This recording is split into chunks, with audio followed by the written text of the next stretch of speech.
लेकिन क्या यह वास्तव में लोकतंत्र की जीत है?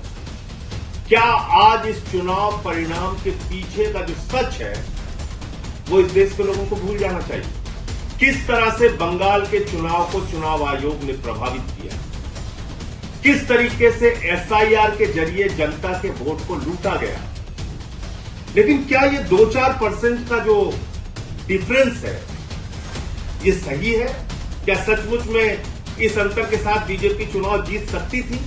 नहीं, 27 लाख वोट लोगों को डालने नहीं दिए गए। 27 लाख मतदाता अपना मतदान करने से वंचित नहीं रहे होते तो क्या आपको बीजेपी की इतनी बड़ी जीत देखने को मिलती? आज जो बीजेपी जश्न मनाने का काम करेगी, ज्ञानेश कुमार जश्न मनाने का काम करेंगे, वो नहीं हो पाता। तो ये जो बंगाल की जीत है भारतीय जनता पार्टी की, दरअसल ये लूट तंत्र की जीत है, लोकतंत्र की जीत नहीं है। नमस्कार, जय हिंद साथियों। भारत दुनिया का सबसे बड़ा लोकतंत्र है और आज कई राज्यों के चुनाव परिणाम आए हैं। आपने देखा तमिलनाडु में कितना बड़ा बदलाव हुआ। एक नई पार्टी टीवीके, जिसके नेता विजय को इतना भारी जन समर्थन तमिलनाडु की जनता ने दिया। लोकतंत्र में कई बार ऐसे फैसले जनता देती है, एक नई पार्टी के पक्ष में अपना समर्थन देती है, वो तमिलनाडु में देखने को मिला। बंगाल में जो कुछ हुआ, आज उसको लेकर टीवी चैनल पे जश्न मनाया जाएगा, गोदी मीडिया बड़ी बड़ी बातें करेगा, तमाम उपलब्धियां गिनाएगा मोदी जी की और अमित शाह जी की और भारतीय जनता पार्टी की नीति की, रणनीति की, बहुत सारी बातें होंगी। लेकिन क्या यह वास्तव में लोकतंत्र की जीत है? क्या यह जनता के फैसले की जीत है? क्या आज इस चुनाव परिणाम के पीछे का जो सच है वो इस देश के लोगों को भूल जाना चाहिए और सिर्फ बीजेपी का गुणगान करना चाहिए? मुझे लगता है नहीं। सारी चीजों का मूल्यांकन होना चाहिए। किस तरह से बंगाल के चुनाव को चुनाव आयोग ने प्रभावित किया, किस तरीके से एसआईआर के जरिए जनता के वोट को लूटा गया। आज पता यह चल रहा है कि 3 से 4 लाख वोटों का अंतर है बीजेपी और टीएमसी के बीच में। यह पता चल रहा है कि 2% वोटों का अंतर है टीएमसी और बीजेपी के बीच में। हो सकता है उससे भी ज्यादा हो जाए, 2-4% हो जाए अंतिम परिणाम आने तक। लेकिन क्या यह 2-4% का जो डिफरेंस है यह सही है? यह वास्तव में बीजेपी का चुनाव जीतने का आधार है? क्या सचमुच में इस अंतर के साथ बीजेपी चुनाव जीत सकती थी? नहीं। 3 से 4 लाख वोट का अंतर है, लेकिन 27 लाख वोट लोगों को डालने नहीं दिए गए। और इस काम में माननीय सर्वोच्च न्यायालय का भी फैसला आने में विलंब हुआ और सर्वोच्च न्यायालय का फैसला तो सब लोग सुन के हैरान थे कि अगली बार वोट दे देना।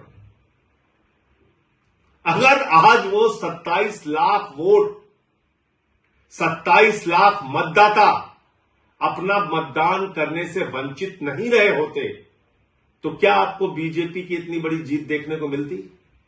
नहीं मिलती। एक अलग तरह का परिणाम आज इस देश के सामने होता। और आज जो बीजेपी जश्न मनाने का काम करेगी, गोदी मीडिया जश्न मनाने का काम करेगी, ज्ञानेश कुमार जश्न मनाने का काम करेंगे, वो नहीं हो पाता। लेकिन दुर्भाग्य से एसआईआर के जरिए लाखों मतदाता, 27 लाख मतदाताओं को वोट के अधिकार से वंचित कर दिया गया। तो ये जो बंगाल की जीत है भारतीय जनता पार्टी की, दरअसल ये लूट तंत्र की जीत है, लोकतंत्र की जीत नहीं है। कितनी गंदी भाषा का प्रयोग किया गया चुनाव में, प्रधानमंत्री के द्वारा, गृह मंत्री के द्वारा, बीजेपी के नेताओं के द्वारा। चलिए, वो चुनाव का एक पक्ष है। किस तरह से वहां पे केंद्रीय सुरक्षा बलों का इस्तेमाल किया गया, लगभग 2.5 लाख सुरक्षा बलों का वहां पर इन्फोर्समेंट किया गया, डिप्लॉयमेंट किया गया। 2.5 लाख सुरक्षा बल लगाए गए। कल्पना कीजिए, अमेरिका ईरान से लड़ने के लिए 50,000 सैनिकों का इस्तेमाल करता है और भारत की मोदी जी की सरकार ममता बनर्जी से लड़ने के लिए 2.5 लाख सैनिकों का इस्तेमाल करती है। इतनी बड़ी दुश्मनी ये निभाई जा रही है।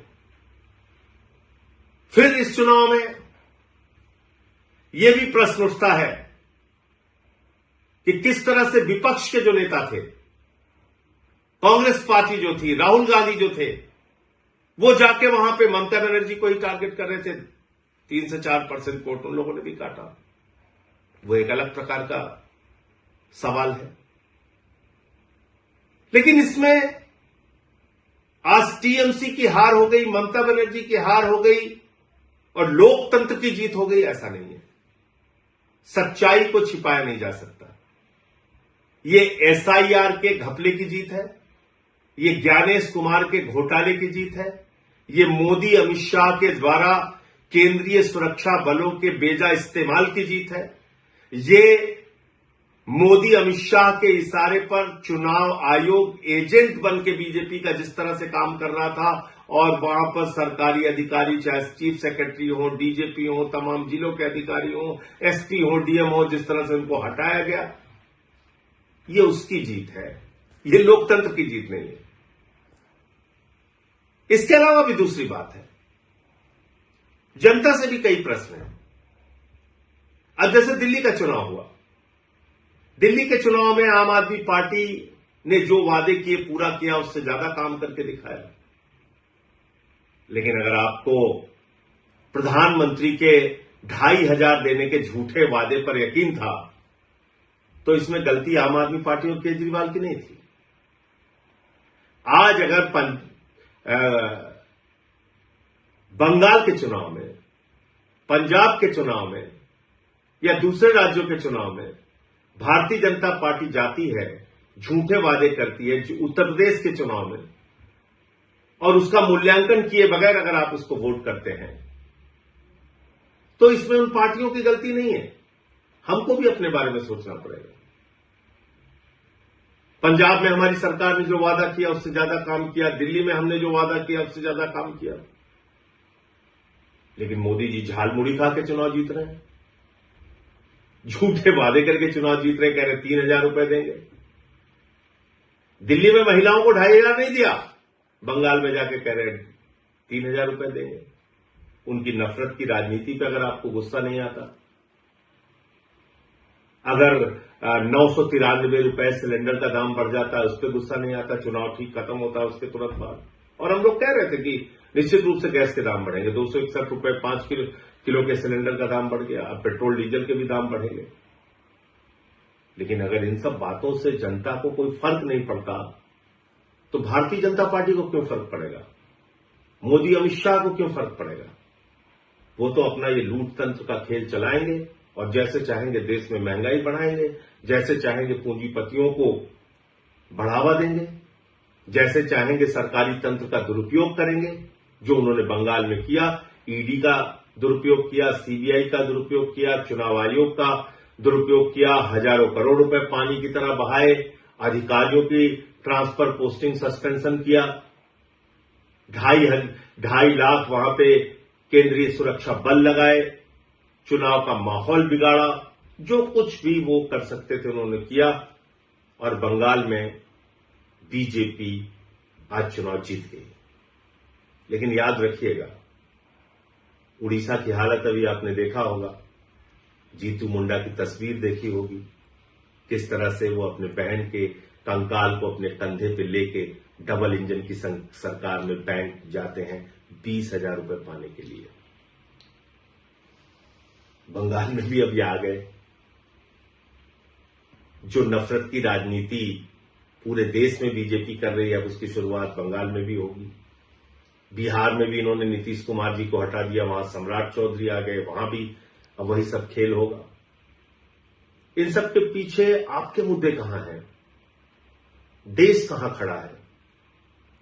अगर आपको इस बात पे गुस्सा नहीं आता कि ट्रंप भारत के प्रधानमंत्री को हर दिन अपमानित करता है, भारत को अपमानित करता है, भारत को नरक कहता है, लेकिन प्रधानमंत्री कुछ नहीं बोलते, अगर आपको इस बात पे भी गुस्सा नहीं आता कि देश का एक हिस्सा मणिपुर जल रहा है और प्रधानमंत्री खामोश है। पड़ोसी राज्यों से भारत के प्रधानमंत्री के रिश्ते अच्छे नहीं हैं। महंगाई देश में चरम पर है, बेरोजगारी चरम पर है, किसानों की आमदनी दोगुना करने की बात पूरी तरीके से झूठी साबित हुई, काला धन लाने की बात झूठी साबित हुई।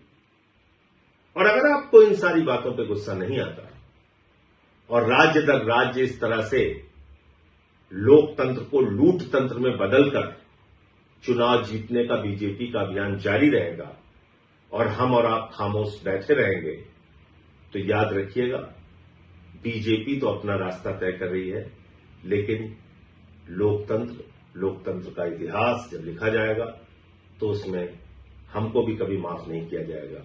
जय हिंद।